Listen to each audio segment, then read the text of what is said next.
ဂါဇာအပြည့်အခတ်ရက်စဲရေးပထမစစ်နဲ့ပတ်သက်ပြီး Trump ကြေညာလိုက်တဲ့နောက်ဆုံးအခြေအနေအကျဉ်းချုပ်ကိုပြောပြမယ်နော်ဒီသတင်းကသမ္မတ Trump ကသူ့ရဲ့ Truth Social မှာတင်လိုက်တာဗျ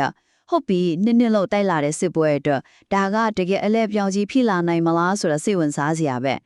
ပထမဆုံးချက်ကတော့ Trump ကြေညာချက်မှာ Israel ရော Hamas ရော American ရဲ့အစီအစဉ်ပထမဆင့်ကိုသဘောတူပြီးလို့ဆိုရဲအဓိကပါလဲဆိုတော့သားစားခံတွေအကူလုံးချက်ချင်းလွတ်ပြေးဖို့နောက်ပြီး Israel တပ်တွေတမတ်ထားရဲ့နေရာကိုပြန်ဆုတ်ဖို့ပေါ့ Trump ကတော့ဒါဟာခိုင်မာပြီးရေရှည်ခံမဲ့ငင်းချင်းရဲ့ပထမခြေလောင်းလို့ပြောတယ်။ကျန်းဝေဆေးဆက်ပြီးတဲ့သူတွေကိုလည်းကျေးဇူးတင်ကြောင်းပြောထားသေးတယ်။ဒုတိယချက်ဒီသဘောတူညီချက်ကအီဂျစ်မှာရက်တော်တော်များများတိတ်လေးအကြီးနဲ့ဆွေးနွေးပြီးမှထွက်လာတာပါ။ Trump ကလည်းအစောပိုင်းကတည်းကတွတ်တက်မှုတွေရှိနေပြီးမကြခင်ကြီးညာမိုင်းတဲ့ဆိုပြီးအရေးမြတ်ပေးထားခဲ့တာလေ။သူ့ရဲ့အချက်20ပါအစီအစဉ်ကိုတော်တော်လေးတွန်းခဲ့ပုံပဲ။နောက်ဆုံးတစ်ချက်ကတော့လေဒါကပထမဆက်မရှိသေးတယ်ဆိုတာကိုမမေ့ဖို့လိုတယ်ဟုတ်တယ်တက်တီဘလို့စုံမှလဲပဲတိစုံမှလဲအကျဉ်းသားနဲ့သားစားကန်လဲလွယ်ရေးအသီးစိတ်တွေဟာမတ်စ်ရဲ့အနာဂတ်ကဘလို့ရှိမလဲဆိုတာမျိုးတွေပေါ့ရှုပ်ထွေးတဲ့ကိစ္စတွေအများကြီးကြံသေးတယ် Trump ကလည်းအရှေ့လက်ပိုင်းကိုသွားမယ်ဂါဇာကိုတောင်သွားနိုင်တယ်ဆိုတဲ့သတင်းတွေကြားနေရမယ်ပဲလွန်ချုံရရတော့တော်စိန်ခေါ်မှုများမှမှန်ပဲ